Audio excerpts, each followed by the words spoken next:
Primero lo que vamos a ver un poco acá es, siguiendo la lógica que estamos hablando de que ya la economía arrancó bien, funciona, los índices están caminando, pero lo que no camina es la política.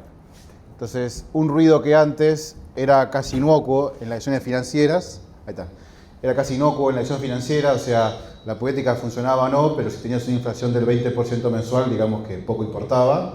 Ahora tenés el 2, digamos que van a proyectar casi 2.1 en el IPC, pero no puede llegar al quórum para una elección de tercer grado, digamos, en que nadie tenía ningún tipo de visión política, ahora se convierte en una presidencial. Y todo eso le genera ruido al mercado y ahora se está sumando que ese ruido se está volviendo hacia el mercado internacional. Con Trump se cambia un poco la variable, entonces no es importante conseguir quórum ahora a nivel Argentina, se debe conseguir quórum afuera para que le dejen a Trump hacerle un préstamo y hacer toda esta magia que hacen para hacer un préstamo por fuera. Entonces hay que empezar a abrir un poco la imagen, el scope de lo que estamos tomando decisiones y empezar a entender que volvimos a un mercado global. Argentina vuelve a tener influencia a través del mercado internacional, vuelve a tener competencia con otros países de Latinoamérica, vuelve a ser visto como un gran player al cual se puede llegar a invertir y proyectar una inversión, y eso hay que tenerlo en cuenta ahora en las carteras. Antes era, tengo una ON, tengo un cepo, tengo un rendimiento extraordinario, tengo dólares, la inflación en Estados Unidos no es un problema, ahora sí, ahora no sabemos cómo va a terminar este cepo, cuál va a ser el futuro después de las bandas cambiarias, si es que existe, y si todo eso termina siendo condicionado a través del préstamo internacional. Un poco es eso, ¿no? Que es un problema más de política que de economía argentina, aunque economía argentina ya tiene sus problemas que vamos a ver un poco. Y esos son los compañeritos, ¿no? De quiénes son nuestros compañeros de acuerdo a nuestra calificación de riesgo. Y estamos ahí, arriba de ellos, Mozambique, Senegal, Ecuador, Angola, que si uno realmente toma dimensión, es imposible que Argentina esté en ese lugar. Es una cuestión política de corto plazo, de volatilidad, que esperamos se defina y siga ese sendero para que baje por lo menos el riesgo país a 600 puntos, y en ese escenario es otra película. Pero hasta que no se dé el apoyo político, que es lo que todos están esperando, hoy la situación es política y no económica. Eso es un poco lo que queríamos mostrar. Restricciones. Se tomaron las restricciones, que es como volver al pasado. Nueva restricción, esta vez es un poco frenar ese rulo que se había originado porque el MEP y el contado con liqui no tienen techo. Cuando uno miraba las bandas de flotación y decían carry asegurado, no es seguro, guarda, porque la banda superior es sobre el oficial. El MEP y el cable va a ser por oferta y demanda, puede ir en momentos de incertidumbre, puede seguir subiendo.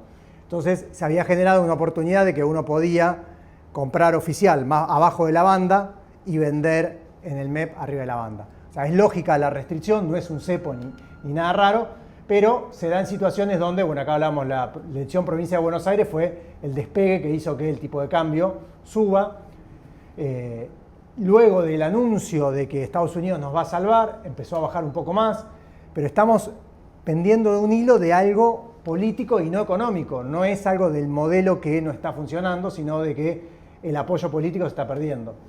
Y acá vemos de vuelta que de a poco empezamos a tener no paralelo y oficial, pero sí tenemos dólar MEP y contado con liqui a un valor y el oficial a otro valor. De vuelta, las líneas marrón y azul se empiezan a separar. ¿Qué es lo que creemos que tiene días contados? Y después de las elecciones lo más probable es que esto corrijan las bandas, el esquema cambie o desaparezcan las bandas. No sé ustedes cómo ven esa posibilidad post elecciones. Nosotros lo vemos que es completamente inviable ya un sistema de bandas. El sistema de bandas tenía al principio claramente una meta que para todos los economistas es obvia, que es tener expectativas. Era decirte, hasta acá estamos, hasta acá podés jugar. Esas expectativas era algo que había dicho el equipo económico, que era para que no haga un pass-through directamente a inflación. Notamos todos estos 4 meses que no existió ese pass-through, o sea que las metas de las bandas sirvieron. El problema, y gran problema para mí, es cuando arrancó con el meme de esto flota, es que pensaron que ese modelo iba para quedarse. O sea que con eso podían ganar las elecciones, ir a un segundo término, poder manejar mediante todas las variables, proyectando una línea que crece proporcionalmente para arriba y otra que decrece proporcionalmente para abajo. El gran problema ahí fue no hacer ese switch en el momento y cambiar a otro sistema de moneda, agregados monetarios, un sistema de liberación, un sistema de crawling ajustado por importaciones, ajustado por tipo de cambio. Al confiarse en el sistema, el equipo económico, que ya admitió que fue un poco a veces puesto en esa confianza y no haber visto la macroeconomía ni tampoco la micro, ahí fue donde explotó, porque lo que vemos ahí en verdad fue la política generando el salto. Hasta acá estábamos todo bien, cuando vemos ese salto ahí es donde empiezan los matazos de agado, empiezan, aceleremos retenciones, saquémosle importaciones, vengamos todos a tener un temo en la casa sin problema porque dólares abundan, pero no compremos en mitad entre las dos brechas. Ahí las inconsistencias que pensaban que eran transitorias se volvieron básicamente, como vemos ahora, permanentes. Ese gráfico de los futuros, cuando arrancó las bandas, estaban por fuera. Se alinearon y hace 3 meses que solo la vemos por encima de ese nivel. ¿Vos qué decís, Marco? Tal cual. Y la gran crítica, ¿no?, que también se le hace al gobierno y la hacemos nosotros también, que en su momento lo pensábamos. ¿Por qué no aprovecharon a comprar cuando la situación está inestable? Eso claramente fue por lo que dice David. Esperaban que esto se mantenga, pero con unas elecciones, la verdad, del porvenir, ya sea la de septiembre o la de octubre, era muy posible que te iban a ir a tantear el techo de la banda. Y es lo que estamos viviendo hoy. Y con arremangados, bajando las retenciones al cero para generar un flujo de dólares, todo eso le llevó a la brecha de hoy. ¿Por qué? Porque esa frase de Caputo de vamos a vender todos los dólares, como decía Mariano, eso es sobre lo que sería el dólar oficial. Eso es lo que iban a controlar. Pero vos tenés después los paralelos, tenés el blue, tenés también lo que sería el MEP y el contado con liqui. Que eso, como decía, eso no tenía en el techo. Entonces ahí es donde se te empieza a generar la brecha. Se escapa por encima de lo que es el techo y vos con las retenciones estás generando un flujo vendedor en lo que es el oficial. Y ahí es donde empieza el ruler. Y ahí es donde te viene con las restricciones que me mencionaba Mariano antes. Bueno, acá teníamos de retenciones, tenía un poco acá, fíjense el salto, lo que fue las declaraciones juradas de anteriores, este gráfico se ve mejor. Que ahí hubo una confusión de las declaraciones juradas, que la gente del campo después la sintió, fue una cuestión de flujo y stock. Claro. O sea, fue lo que uno hace con la FOC es declarar lo que va a hacer, pero uno paga con el stock que tiene, ¿no? Con lo que le van a seguir liquidando. Entonces ahí hubo como una mala interpretación, que imagino que vos estás cerca de la gente del campo. Sí, sí. Te vino a tantear el techo a vos. Lo que decía Marcos, acá está, de que la liquidación del agro, la compra del tesoro no llegó a comprar tanto como se esperaba. Sí. Y también eso, de vuelta, que acumuló pocas reservas en un momento donde a los 3 días se dio vuelta y salió a vender esos dólares. Sí. Que acá lo podemos ver, las ventas, cuándo acumula las compras con la liquidación del agro y estos días cómo empezó a vender. Lo cual son todas red flag que yo creo que se les hizo eterno al gobierno. Quedan 11 ruedas. 11 ruedas, o sea, 2 semanas y mañana último día hábil para las elecciones. Creo que confiaron en que no iba a testear la banda tan rápido y cuando se quisieron acordar, el dólar te lleva puesto. Y ahora están recalibrando, quedan 11 días hábiles y después es muy probable que esto o desaparezca, se flexibilice o hagan la de Colombia. Colombia lo que hizo fue, subió las bandas de flotación como si fuese ahora, volvemos a empezar, pero de acá. Y empezaron a quedar acá arriba. Subió todo un 20%. Eso lo hizo Colombia, les funcionó, siguió 2 años más y después les salió mal. Sí. Pero en algún momento hay que calibrar el modelo porque perdió credibilidad. Y eso es lo que estábamos viendo con lo que son los futuros y las tasas fijas que están todos los rendimientos arriba de la banda. O sea, eso significa que son un conjunto del mercado de inversores que dicen, para quedarme en pesos, dame más tasa y más, por más que sea muchísima la tasa, si no ni loco me quedo en pesos. Es algo que está anticipando, que seguramente, de que quiten las bandas de flotación. Pero en Argentina nada es seguro, no podemos tampoco asegurar eso porque en 2 días por ahí sale un acuerdo con Estados Unidos y nos dan 50 millones de dólares y se animan a dolarizar, que no creo, o a hacer otro modelo. Es impredecible este gobierno en ese aspecto. Y el gran problema, que volviendo al gráfico que tenías con las bandas y demás, el gran problema fue cuando se hizo la baja de tasas acá. Todas estas bajas de tasa, cuando veníamos de tasa del 70, bajamos al 40, era no pasemos esa tasa a inflación, no presionemos a las pymes, digamos que haya una generación continua, pero estábamos en recesión. Claro, vos decís que pensamos que era Suiza. Claro. Las tasas del 2% nos creímos que era Suiza. Nosotros, en nuestro informe de research, decíamos, se apresuraron demasiado en bajar la tasa. La tasa endógenamente con los negocios se te va bajando las pymes y los bancos van cambiando todo ese stock del ELIX y lo van a ir pasando al crédito privado. Pero eso tiene que ser orgánico, o sea, tiene que ir una empresa que te dice quiero un préstamo, entonces viene el banco, saca del ELIX y lentamente se lo pasa a la transformación lineal que hace la banca, que es créditos que se lo dan, o sea, préstamos de plazo fijo de 30 días, te prestan a 30 años. Bueno, esa transformación lineal, el Estado dijo, listo, en 2 semanas lo sabe hacer. Salía a jugar que esto es algo que cuesta los días. Sí, pero no es todos los días que vienen y me sacan un stock de una base monetaria y se la presta a una pyme. Entonces, acelerar este negocio con la tasa fue para nosotros el primer red flag que vimos, un poco lo que decías vos, el primer red flag que vimos antes, después, que fue la salida del cepo, que ya es, che, esta generación genuina de tasa transformada en pesos, ¿está pasando o lo puedo liberar? Y ahí la liberación del cepo fue lo que aceleró. Fue medio desprolijo también, ¿no? Porque fue el mismo día que se publicó la inflación de marzo 3.7 sí. Y a la hora salimos del cepo. Y aparte fue por una cuestión de decir, bueno, esto nos da más aire para poder seguir para las elecciones. ¿Sí? Pero estabas pensando en elecciones de octubre cuando estabas en marzo y cuando tenías todavía la tasa baja. Sí, sí. Así que bueno, son 11 ruedas que quedan que hay que tener cuidado. En cómo venimos el riesgo país con el ENVI totalmente desalineados del mundo. Latinoamérica sigue bajando el riesgo país y nosotros subiendo. Esto es un poco lo que veíamos, también lo vimos los rendimientos, cómo los rendimientos de los bonos, cómo subieron, o sea, bajaron de precio después de lo que fue las elecciones de Buenos Aires y después volvió a acomodarse un poco cuando fue la noticia de Trump. De repente éramos los mejores amigos de Estados Unidos. Y también tiene que ver con esto, con el índice de confianza que tiene el gobierno, ¿no? Porque a medida que cae la confianza, ¿qué necesita un inversor? Previsibilidad. Entonces, si yo sé que este gobierno por ahí en 2 años se va y no me da la previsibilidad que se va a quedar 4 años más, entonces yo necesito que se quede 6 años para quedarme invertido en un bono al 2030, 2035. Entonces, eso, a medida que baja el índice de confianza, también le afecta a los bonos soberanos. Acá llegó el tío Donald, que no sabemos qué va a salir de todo esto, ojalá salga algo bueno, pero generalmente son apoyos más para demostrar de que hay algo atrás, pero no es plata que nos van a dar para que la usemos para mantener el dólar en la banda superior. No creo que Estados Unidos nos dé plata para usar para eso. Hay un juego perverso que tiene Trump ahí que es muy interesante, que es, hace ya un año que está peleando con la Fed para que bajen la tasa. Y por la independencia de la Fed no lo hace. Pero nosotros que somos economistas grado 4 en Argentina, sabemos que hay 2 formas de licuar la tasa, vía emisión. Entonces, ¿qué hizo Trump? Dijo, yo no necesito que me bajes la tasa. Si emito lo suficiente, es como licuar tasa. Entonces ahí es donde dice, está bien, dejemos al Banco Central quieto, vayamos con el Tesoro y empezamos a emitir. Que es lo que hicimos acá hace 5 años. Digo, Trump tomó lecciones de todo eso en 2 semanas y digo, yo puedo cambiar la tasa endógenamente. Yo puedo emitir y que esa emisión no me pegue en inflación porque esa emisión la va a agarrar Argentina con el préstamo.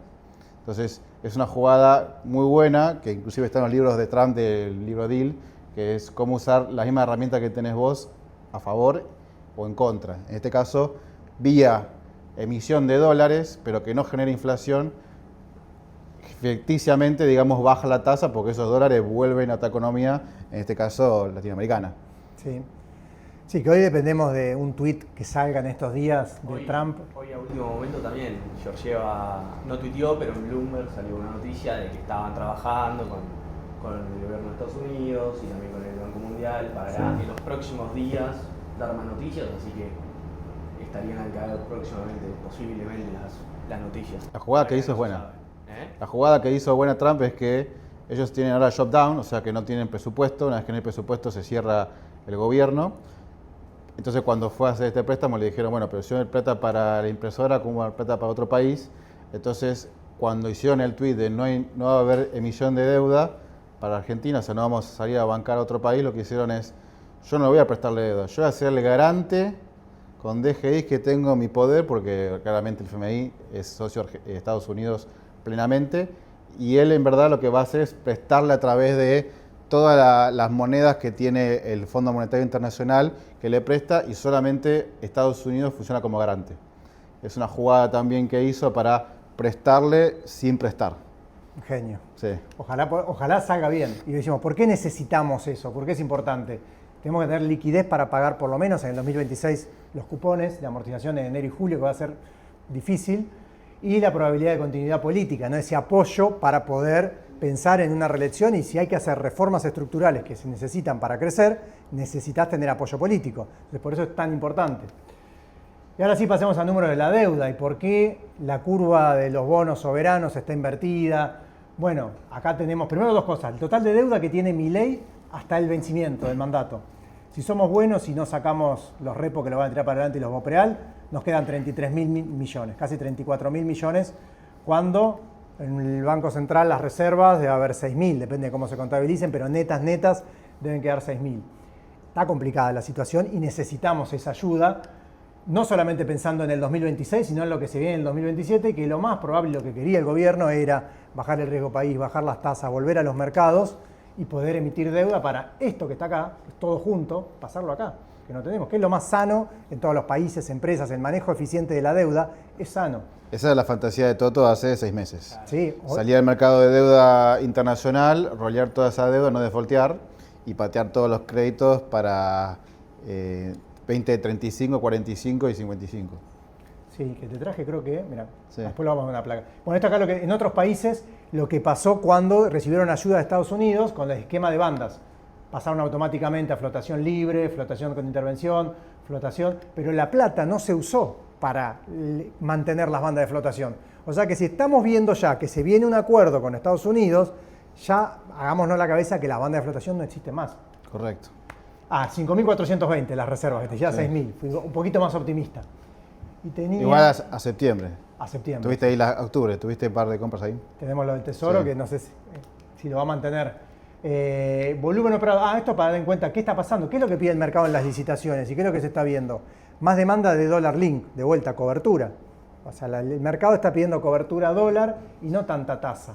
También son indicios para ver a dónde pararse. Por más que la tasa en pesos sea alta, también entender que si el mercado va para algún lado, a veces hay que seguir la línea del mercado y entender para dónde va. Ahí también tenés un poquito lo que sería el flujo de la bajada de retenciones, ¿no? Pues anticiparon justamente porque estaban ofreciendo retenciones cero ahora, pero ¿qué pasa? No se van a quedar para los pesos. Entonces ahí eso genera un poquito de presión por el paralelo también, presión en futuros también, con compra de futuro, para estar dolarizado a 2026. ¿Y qué pasó? El gobierno ahí empezó a vender también por secundario dólar links cortos. Todos con vencimiento post la elección del 26 de octubre. Y ahí es donde tenemos el volumen descomunal en, por ejemplo, no sé, el bono dólar link al 31 de octubre de 2025. Fue como una manera de descomprimir un poquito el futuro del dólar y acortar un poquito, ¿no? Y darle también una salida para dolarizar a los productores. Y aparte, campo, sí. recordando cuando fue la intervención de Banoli y el salto de, en su momento, los futuros de Rofex, que tuvieron un fixing en el precio porque no pudo pagar, ahora lo que está haciendo el gobierno es empezando a pegar futuros en diferentes mercados.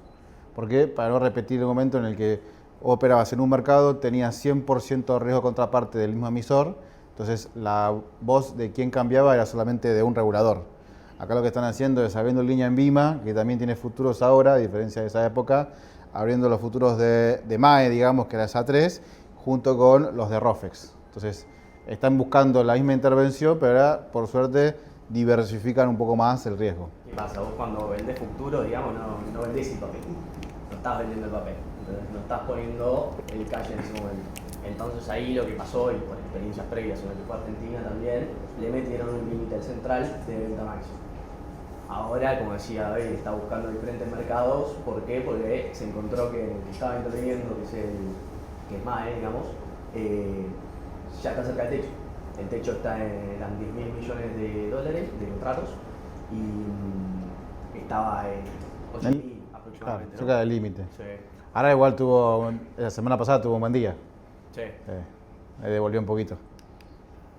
Bueno, ¿cómo están los bonos soberanos? ¿No? Tenemos una curva en verde que es los Bopreales, que tiene pendiente positiva, parece un país normal, sano, y después tenemos los bonos soberanos con curva invertida, ¿no?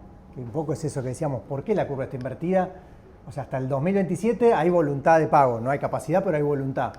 Después de eso, el mercado empieza, lo que decíamos, hay desconfianza a nivel político, y bueno, ¿qué pasa si viene otro mercado? Lo primero que hace, tiene que desactivar esta bomba y reestructurar eso, que es impagable, porque es lo que se te junta acá, que no te queda otra que, si no lo haces amigablemente, abriéndote a los mercados y emitiendo nueva deuda, no te queda otra que una reestructuración como las que tuvimos siempre, no amigables. Y se vuelven a abrir los spreads de legislación, ¿no? Los GD con los AL, estamos viendo de vuelta que eso, en momentos de alta incertidumbre pasa eso. Y recién hablaba del sueño de Toto.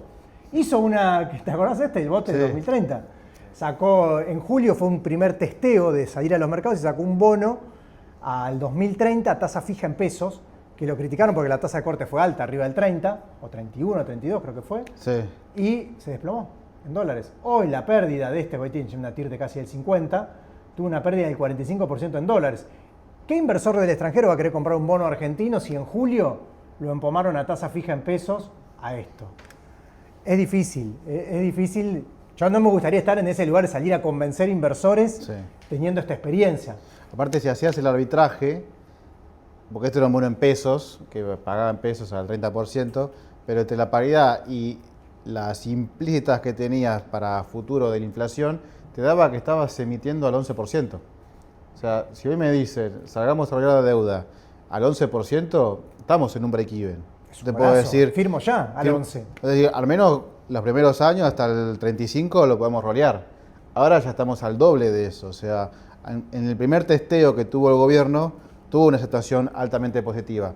Ya acá estás hablando de que tenés que pagar 25% de tasa de cupón para cualquier reestructuración que vos tengas que hacer, a menos que veamos el apoyo de afuera de Estados Unidos y veamos si esto se puede conducir en un refinanciamiento de deuda, que lo vemos nosotros, al menos en nuestro lado, como inevitable. O sea, la deuda en dólares es impagable, algún tipo de roleo se va a tener que hacer, esperemos que sea por mercado y no por emisor. La de emisor la conocemos, ¿no? Cuando te dicen, de repente te convierto tu bono en un bono SER, como en la época de Guzmán. Lo bueno es que sea por mercado, como decía acá Marian, normal, a tasas de mercado, entras, te conviene porque es una TIR más alta, bloqueas tasa para largo. Bueno, es un poco la discusión que vamos a tener no solamente este año y el año que viene. Y es importante lo que decíamos al principio, todo lo que hablamos en esta charla hasta ahora fue de Trump. Entonces hay que empezar a pensar que ya no estamos decidiendo nosotros, tenemos que meter en juego el contexto internacional para todas las jugadas que hagamos de cartera, porque estoy diciendo de comprar un L30 y estoy viendo si Estados Unidos me puede financiar para comprarlo. Estoy viendo si puedo comprar una ABN corporativa y estoy viendo si hay los dólares para pagarlo. Entonces ya empieza a jugar contextos internacionales en el armado de cartera, que acá después Marquitos les va a comentar estrategias. Eso que dijo David es, este bono se emitió en pesos a una tasa fija en pesos hasta el 2030, una tasa de corte del 30 y pico %, descontando la inflación que daba ese 11,5% de tasa real. Que ahí el comparable sería el rendimiento que tienen que tener los bonos soberanos. El AL30, el 2030, tiene que rendirte lo mismo que esto, descontándole la inflación, que es lo que decía David, la tasa real. Ahora, el precio cayó, la TIR subió al 50%. 50 menos la inflación esperada de ¿cuánto decimos? 30, el REM dice un poco menos. Sí. Estamos diciendo que hay que salir a tomar deuda al 20-25% en dólares. O sea, más difícil todavía de lo que era. Es bastante delicada la situación, pero esto fue político, no fue por el país. Una buena noticia política puede hacer que nos lleve de vuelta acá. Eso es lo que también hay que entender, que no es que se asusten y que esto es el fin del mundo, sino que esto cayó no por un problema en la macro o en el modelo económico, sino por desconfianza a nivel político. Y ahora sí, pasemos un poco a plantear alternativas de diferentes carteras para diferentes perfiles. Acá lo dejo a Marcos. Voy yo. Bueno, arrancamos acá con lo que sería la cartera como conservadora, ¿no? Como podrán ver, está todo diversificado en lo que sería renta fija corporativa en diferentes empresas. Priorizamos ahí lo que son empresas exportadoras, empresas del rubro energético en parte.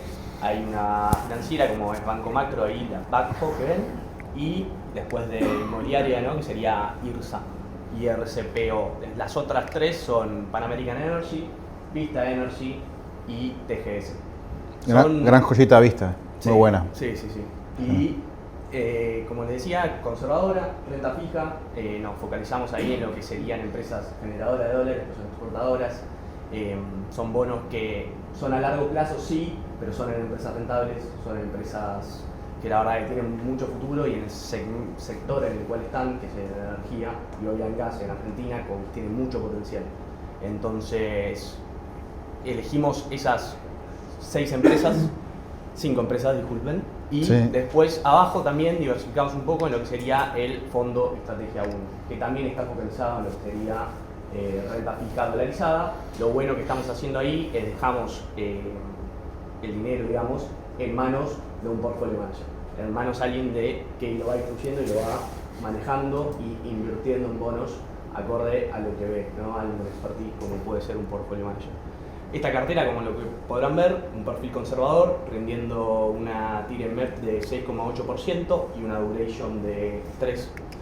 Y la ponderación ahí, como les decía, es aproximadamente balanceada entre obligaciones negociables un 75% y el fondo un 25%.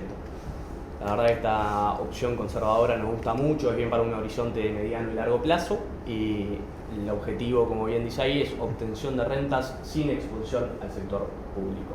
En este caso no hay exposición en el sector público, sí lo hay en la cartera que vamos a ver ahora en continuación, que es la cartera moderada. Esta cartera también tiene un horizonte a mediano y largo plazo y el objetivo es lo mismo, pero con un poco de exposición al sector público. ¿Qué elegimos para exponer en lo que sería el sector público? Son los dos que vienen ahí abajo, serían los dos bopriales. ¿Por qué elegimos esto? Es deuda emitida por este gobierno y deuda que vence en este gobierno también. Por eso no nos quisimos ir más largo en la curva, como puede llegar a ser, como lo mostraba antes, los AL30, los GD30, sino que nos quedamos bien cortitos en lo que sería vencimiento dentro de este gobierno. Tenés lo que sería el BPOB7 y el BPOC7, son los dos bopriales.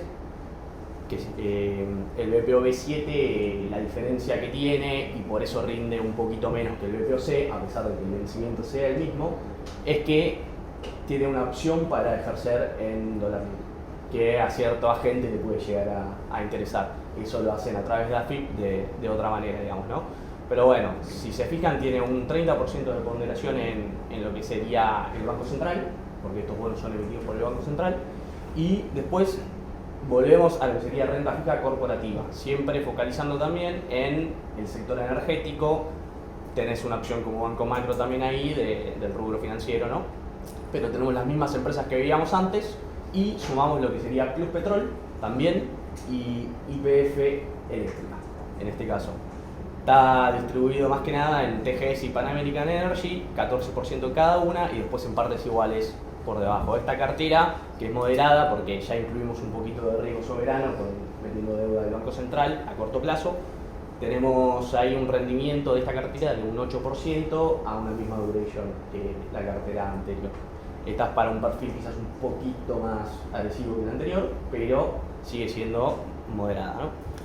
Y ahora pasamos a lo que sería, bueno, long acciones y bonos. Ya es un horizonte bien mediano y largo plazo, igual que todas las que veníamos mostrando. El objetivo de esta cartera es apreciación del capital más renta. ¿Por qué apreciación del capital más renta? Porque acá lo que estamos incluyendo también son CEDARs. Aparte de lo que veníamos incluyendo, que serían bopriales y renta fija, metemos también en la cartera lo que serían CEDARs, con diversificación demográfica y por sectores. Ahí voy a explicar un poquito qué de cada, ¿no? Las primeras 4 que ven ahí, que están más ponderadas en la cartera dentro de lo que son los CEDARs, tenemos emergentes, tenemos EWZ, que es Brasil, priorizando un poquito lo que sería energía. Buena suba de oro. Buena suba de oro. Este año le ganó un 20% al dólar. Increíble. Muy bueno. Bueno, y de eso también queríamos hablar un poquito, ¿no? El dólar, desde que arrancó el año, viene depreciándose.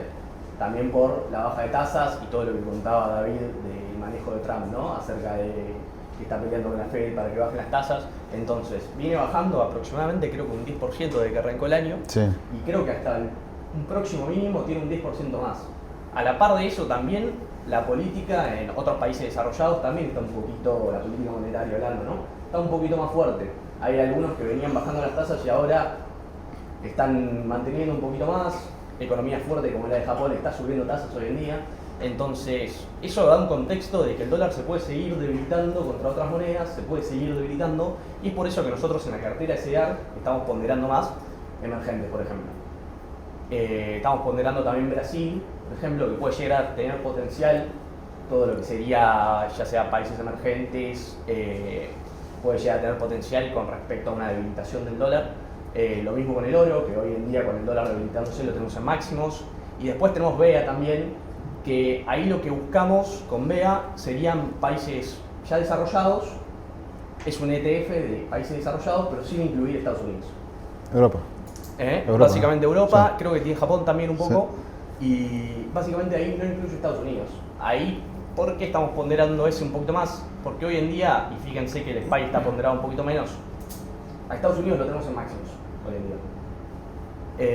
Mismo la semana que viene arranca lo que es la temporada de balances, los precios del equity afuera tienen unos price earnings, o sea, las ganancias esperadas, por ejemplo, de los inversores, son bastante elevadas. Por lo general, el último trimestre del año es bastante bueno para el equity afuera, pero bueno, nosotros decidimos no exponer tanto ahí, bajar un poquito la ponderación y ir un poquito más por lo que sería el lado de oro, Brasil, emergentes y BEA, que es el ETF desarrollado. Está bueno porque viste un Trump que te decía tiene que traer frecas de vuelta a Estados Unidos, tiene que cambiar su matriz productiva. O sea, todo eso para la empresa a nivel internacional es un cambio de paradigma que por eso le genera mucha turbulencia a la cartera y está bueno que la ponderación sea muy poca.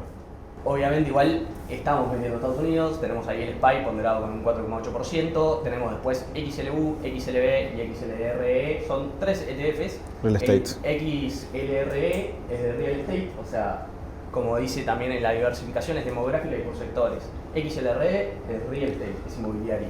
Después tenés el XLU, que es servicios públicos, por ejemplo agua de Estados Unidos, empresa de servicios públicos. Y después tenés el XLB, que sería de salud, empresas de biotecnología, por ejemplo. Y también tenemos lo que es BRK, que no viene teniendo este año una buena performance, consideramos que puede llegar a ser una opción. BRK es el holding de Warren Buffett. Yo creo que también parte del año complicado puede llegar a ser por Warren Buffett dijo que se iba a ir del holding a fin de año, pero consideramos meterlo en la cartera. La verdad que creemos, según las condiciones actuales, ¿no? de la macro a nivel mundial, que está bien diversificada tanto demográficamente como en los sectores, ¿no? Y después abajo tenemos un poco más de lo que veníamos mostrando: renta fija corporativa, incluyendo IRSA, incluyendo Banco Macro, incluyendo Telecom, incluyendo YPF, con una ponderación menor a lo que es arriba, ¿no? de lo que ponderamos en CDRs. Esto es una cartera, como decíamos, más a largo plazo. No es al corto, sino que es bien a largo plazo. Y abajo de todo, los mismos que antes, cambia, creo que agregamos el BPOT7 por el BPOB7, si se fijan. Ahí tenemos los dos bopriales, tienen todos el mismo vencimiento, fueron emitidos por el Banco Central dentro de este gobierno y van a vencer también dentro de este gobierno. Tenemos esta cartera rindiendo, obviamente la TIR se calcula en base a lo que es renta fija, porque después lo otro es todo variable. La TIR es de 8,4% y tiene una duration un poco más corta que las anteriores que veíamos, un poquito más de riesgo también, que es de 2,3%. La ponderación final queda en 60% CEDARS, 30% obligaciones negociables y 10% de Banco Central. ¿Qué más teníamos acá? Ah, bueno, acá tengo la explicación. composición que ya está, te lo Claro, saqué. Ah, y lo de los ETF que estabas nombrando, Ahí que tenés justo son los que están más retrasados, más que nada el de Real Estate, Sí. que no hay ningún instrumento como para invertir desde Argentina en Real Estate. Pero ahora va a haber. A ver, cuéntame. Ahí está. Tenemos una nueva primicia para ustedes que están acá, porque esto es un desarrollo nuevo que va a tener Balance el año que viene. Pero lo que estamos haciendo es tratar de generar un vehículo de inversión, no en Argentina de real estate, pero sí a nivel global, con una casa de bolsa muy grande afuera, Blackstone, en el cual ellos nos van a dar dos tipos de instrumentos. Como saben, afuera existen algo que se llaman los REITs, que es deuda o activos que están metidos como si fuese dentro de un fideicomiso de un ETF y eso cotiza. Afuera tenés, por ejemplo, REITs de shopping, o sea, todos los, como si fuese IRSA, pero no IRSA la parte de construcción. Todas las regalías que se pagan al shopping entran a eso y vos te podés comprar ese cash flow de todos los shoppings que hay en Estados Unidos. Tenés uno, por ejemplo, de una empresa que mantiene lo que se llaman los lugares de jubilados o donde se van a las personas mayores, que son como si fuesen countries todos cerrados, donde las personas viven ahí, tienen cuidados médicos. Bueno, toda esa gestión también está metida dentro de estos lugares, entonces uno puede comprar el real estate que administra shoppings, administre lugares de gestión para personas mayores o real estate común. Lo que estamos haciendo ahora es tener dos tipos de vehículos donde esta gestora de fondos Blackstone va a crear un instrumento parecido a un ETF, pero que no va a cotizar, digamos, como un ETF, sino que vamos a hacer nosotros, Balance, los que generamos liquidez. Vamos a poner punta compradora y punta vendedora. Y un instrumento va a ser real estate puro y otro va a ser deuda privada, private debt, para las empresas de primer nivel.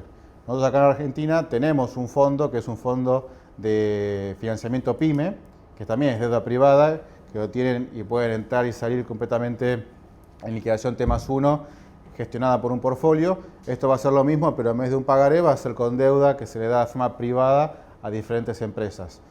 Ese debe ser uno y el otro va a ser básicamente real estate, desarrollo inmobiliario, que entran, ponen la plata y después se genera la venta y se distribuye.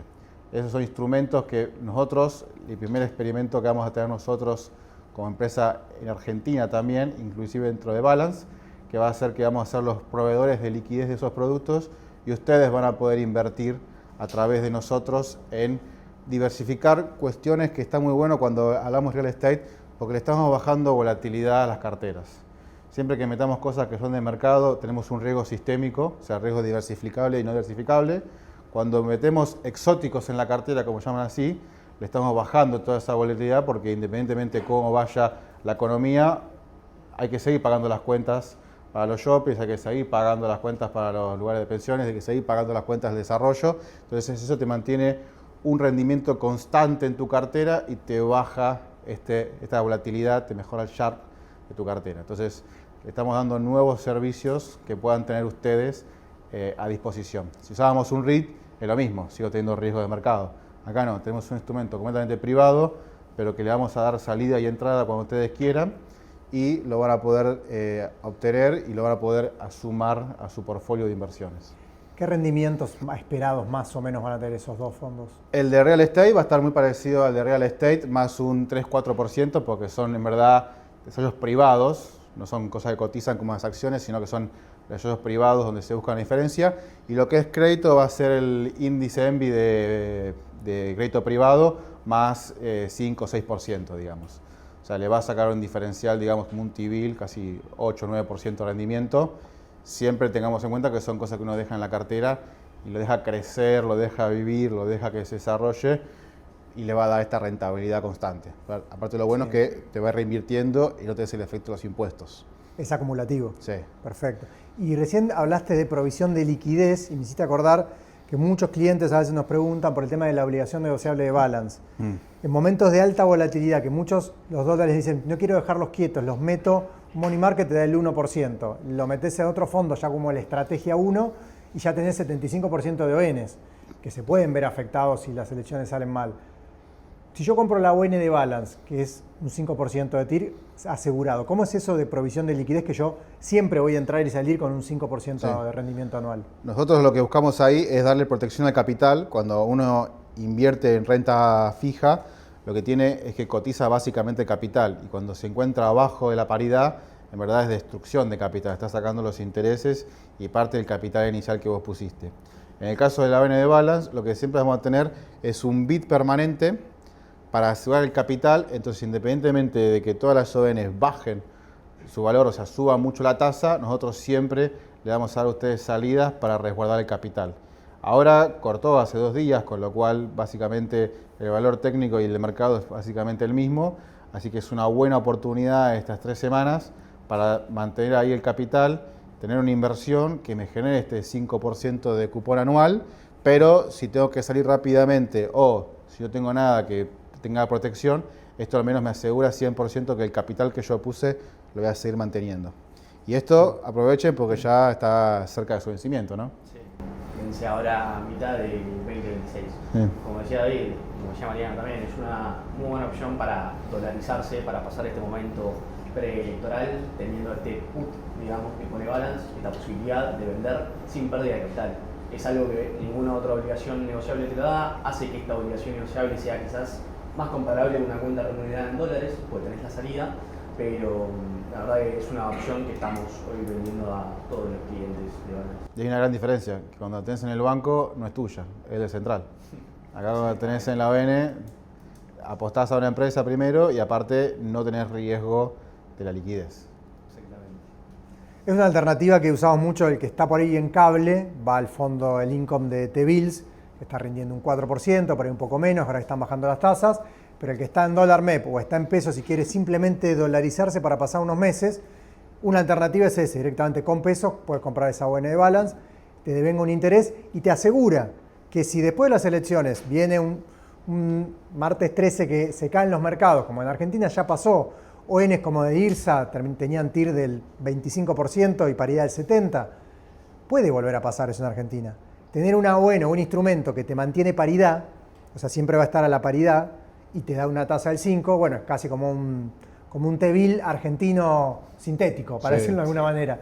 Pero es para aprovechar para esos perfiles conservadores que quieren decir, bueno, me quiero dolarizar, pero que me genere un interés y que tampoco quedarme expuesto a un fondo que esté atado a obligaciones negociables, que por más que sean AAA, ya pasó en otros casos que el Merval se destruyó un 40% y las ONs cayeron un 10%, las AAA por ahí cayeron un 5%, pero caen igual, no es que no hay ningún activo libre de riesgo, ni los bonos del Tesoro de Estados Unidos, que se les dice bonos del Tesoro. ¿Podrían decir el ticker? Creo que mucha gente está anotando. NBS1O para operar contra pesos. Muy largo, ¿no? Claro. Sí. Y una cosa también interesante que nos está pasando ahora, que es, hay que empezar a entender que si empezamos a tener de forma intrínseca riesgo internacional en nuestra cartera, operar solo activos locales es como el peor de los lugares en que podemos estar expuestos, porque tengo limitado los activos e instrumentos que puedo invertir y me siguen aún pegando las olas del mercado internacional. Con lo cual nosotros siempre decimos la cuenta local es una cuenta global. Desde la cuenta local pueden operar bonos locales, bonos LATAM, internacionales, fondos, toda la familia de fondos, no solamente la de Balance, sino la familia de fondos de casi 11 fondos distintos. La familia de fondos la pueden hacer desde Balance, convertir los dólares a cable, ahora sin normativa, por suerte, lo pueden hacer desde la cuenta local, no tienen por qué abrir ninguna cuenta internacional, con lo cual toda la cartera de acciones la pueden replicar directamente con el original, digamos, con las acciones, con el ETF. Y cuando quieren diversificar, yo directamente prefería que lo haga más. El income claramente es una buena alternativa para conservadora, pero ahora hay que empezar a mirar más lo que es el LATAM, ¿no?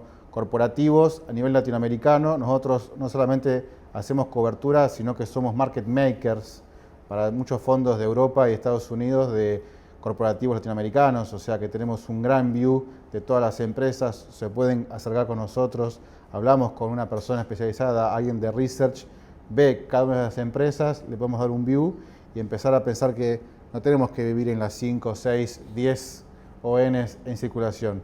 Tenemos un credit update todos los meses con más de 350 créditos, 350 alternativas de inversión internacional, de la cual el riesgo de Trump lo tenemos igual, pero sacamos una gran parte que era importante, que es el riesgo Argentina. Bajar un poco la tasa, que sea el 5 o 6, ¿cómo están? Al 5 o 6 está así, más o menos el spread de crédito latinoamericano está entre 3-4%, o sea, estamos en más o menos entre 6 y 8. Pero bueno, también hay que acostumbrarse que el rendimiento del 20% es porque después te ven un cepo. Así que es como todos, es catching the falling knife, o sea, todos vivimos del crédito y del rendimiento del 20%, cuando queremos agarrar el cuchillo, cepo. Canje al 20%. Control de cuentas, normativa nueva, tenés que ir a Uruguay para el cajero y sacar la plata. Digo, ¿para qué? Si el 8%, estadísticamente el 8% en 7 años duplicás capital. ¿Para qué querés hacer todo en 2 años si igual vas a llegar? Está bueno lo que dice Chiqui, perdón, David. Sí. Yo le digo Chiqui, somos amigos. De que si uno quiere estar afuera de Argentina, puede estar afuera con renta variable, es facilísimo con los CDRs. Los ETF te replican índices, sectores, lo que sea. Ahora después vamos a ver algunas alternativas. Pero el inversor de renta fija también puede irse a un fondo LATAM, como decía recién, que va a estar exento del riesgo argentino. Entonces, entender también de que rendimientos altos también es muy difícil que se cumplan y que tienen un riesgo altísimo. Y esa TIR del 20% que tiene un bono, lo que tiene Argentina con los rendimientos esperados es que son asimétricos. ¿Qué es eso que son asimétricos? El año pasado, los bonos soberanos tenían una paridad del 20-30%, el rendimiento esperado de un potencial upside era el 100%. Pero si caían, era un 20, 30. Esos rendimientos asimétricos. Este año, en junio, cuando antes del corte de cupón, que nosotros a todos los clientes le dijimos, vayamos saliendo de soberanos, por lo mismo, porque los rendimientos esperados, el potencial upside no era simétrico, era asimétrico. En un escenario positivo de ver a los mercados, los soberanos subían un 10, 12%, pero en uno negativo te caían un 50%. Entonces, eso es lo que tienen los activos argentinos, que es muy difícil pricear porque tienen un riesgo que no es uniforme, como se plantea en un activo financiero. Y ahí vamos a la opción más fácil, CDRs. Más que veo que hay gente joven que dice, che, bueno, mi jubilación, sé que no voy a poder vivir del Estado.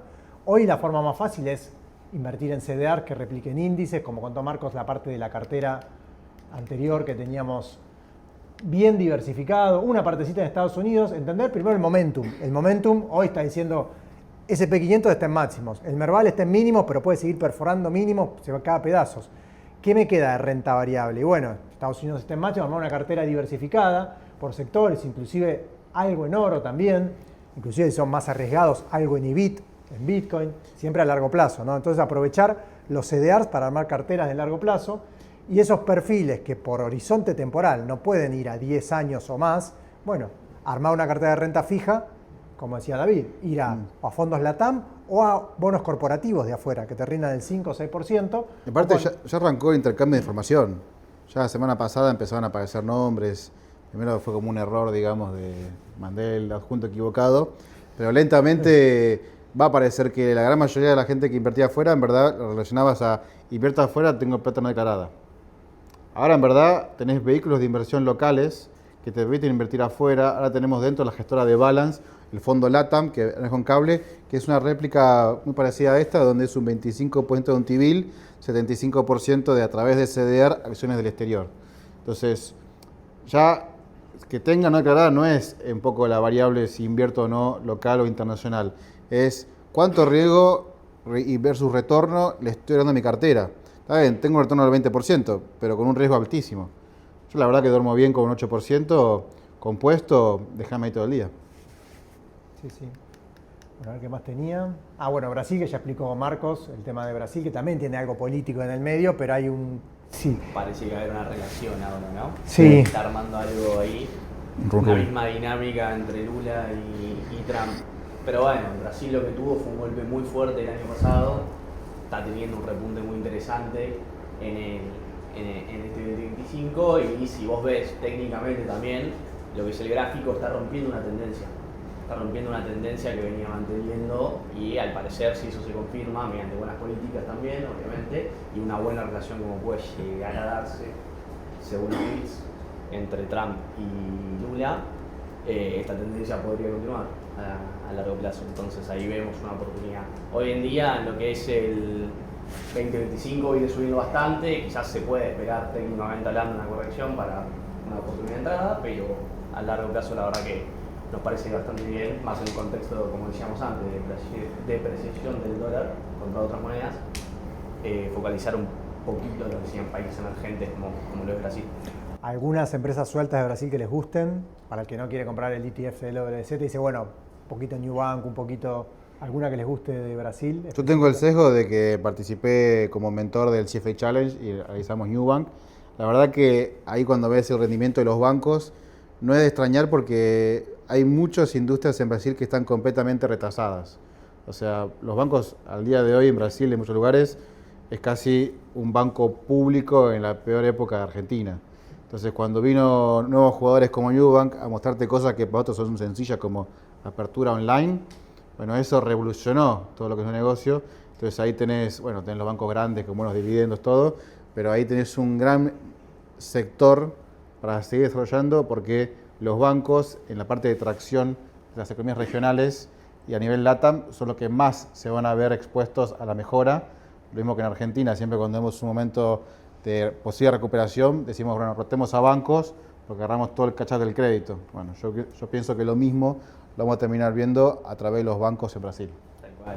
A mí Nubank personalmente me gusta mucho, misma ahora está ampliando su negocio, está viendo posibilidades de entrar en Estados Unidos, en México.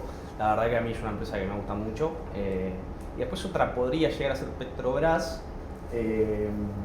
yo creo también ahí hubo una suba muy fuerte de Petrobras, así que por ahí hay que esperarlo un poco, pero también con un Brasil a largo plazo subiendo, la verdad que creo que son dos de las empresas en las que me posicionaría dentro, pero como siempre, nunca iría específicamente a una, iría más que nada a lo que sería IWZ, que abarca un poco todo, ¿no? Y si después alguno quiere un Sí, poquito, si bueno, quiere un poquito pero siempre específico. diversificar, aprovechar los ETF. Tal cual. Y emergentes, la composición, pero un poco, no sé si salió que habíamos hablado, que de emergentes principalmente gran parte tiene China y tiene un sesgo grande para el lado tecnológico y financiero. Sí. Entender también eso, Y ahí- la posición de dónde está. Y el de salud, nuestra querida Lilly, ¿o no? Chiqui, vos que sos fanático de Lilly, Lili, sí. inversor de primera época en Lilly, una farmacéutica que hoy es una bestia y tiene toda la cadena de producción, realmente te abarca todo. Estos son buenos porque las ponderaciones todos los años JP Morgan manda las proyecciones, mira, todas las casas de bolsa mandan los insights, digamos, para el año que viene, y el sector que más ponderan casi todos es healthcare.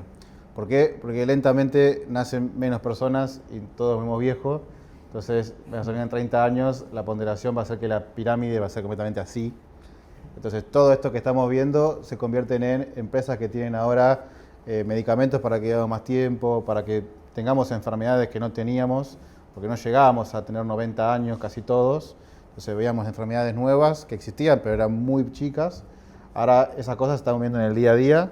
Entonces, todo lo que es healthcare es un gran potencial, pero son visiones que se dan de acá como a 10 años de cartera. Cuando estas grandes casas de bolsa tiran ideas, no es un trade de un año, eso tiene que ser una base de tu cartera porque en 10 años vas a haber comprado Nvidia en $15. No es para que mañana ya se triplique. Entonces todo este sector siempre del healthcare está bueno tenerlo muy encima. Y el otro que habían recomendado de real estate, ¿cómo ven que le afectaría las sucesivas bajas de tasas?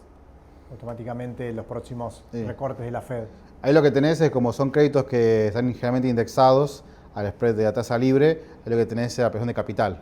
Entonces, cuando van a renovar las tasas, van a tener mejores tasas, entonces va a tener más préstamo y eso van a ser apalancado. Entonces, la baja de tasas te va a hacer un rendimiento menor en el portfolio, pero vas a estar asegurado de que no perdés capital. Y aparte, es como Dinamiza todo. el mercado, todo Claro, eso. y aparte es como todo. O sea, si la tasa está en 4, es nuestra visión. Si está en 2, ahora todo lo que esté arriba de 4 es buenísimo. Entonces, como para resumir un poco de lo que hablamos mucho de sectores, para los que renta variable, de sectoriales, el XLU de utilities, XLB de salud y real estate. Y después posicionar diversificado también bastante por afuera de Argentina, con emergentes, Brasil, BEA. Y después siempre aprovechar los ETF para diversificar y puntualmente si alguna acción como Newbank les gusta o en el caso Mercado Libre, que sería el gran rival, ¿no? Mercado Libre o Newbank, ¿quién se queda con Latinoamérica? Depende de cada uno ponderar un poco más, alguno. Y recordemos que estamos en October, que es el mes donde más sube las cripto. Así que está bueno, siempre todo lo que son exóticos, porque cripto, real estate, todo algo exótico, no pasarse más del 5 o 10% de la cartera, pero está bueno que siempre hay una cartera que es la cartera modelo que seguimos y todo, y una cosa donde buscamos más el momentum. Bueno, este mes es un buen momento, ya tenemos el Bitcoin en máximos, tenemos ahora nuevas monedas que están apareciendo en los charts en los primeros lugares, entonces se está volviendo cada vez un escenario donde más los analistas financieros empiezan a ver. Y bueno, ni hablar que ya está el ETF, todo que también pueden invertir a través de eso. Que ahí un tema importante, si ustedes compran Bitcoin por un exchange, cuando lo venden tienen que pagar el 15% de impuesto celular. Si ustedes compran Bitcoin por el ETF, IBIT o ETA, cuando lo venden está exento de ganancias porque es un CDR. Por ahora pasó esa legislación, ¿no? No, Sí. no se avivaron que en realidad el activo intrínseco es una criptomoneda y las criptomonedas pagan impuesto celular. Sí. Hoy quedó esa zona gris para aprovechar, ¿no? Si alguien va a comprar Bitcoin, vaya por ahí. Y ahora sumó que Trump dejó que las cuentas 401k, que son cuando uno hace su propia fuente de financiamiento para la jubilación, son activos que vos podés invertir en carteras especiales donde no puedes retirar la plata, dejó que se pueda invertir Bitcoin, entonces estamos viendo todo un flujo nuevo de entrada masiva de capital a todas estas monedas y se ve mucho en las stablecoin, que son como el proxy entre la plata que entra al broker o a la exchange en la que operan y después se van a estas criptomonedas más exóticas, ¿no? Bitcoin y Ethereum. Entonces, estamos viendo que se va triplicando y cuadruplicando casi día a día los volúmenes promedio diario, porque son todos estos nuevos actores que están sumando a la cartera ese 5 o 10%. Bueno, muchas gracias. ¿Preguntas?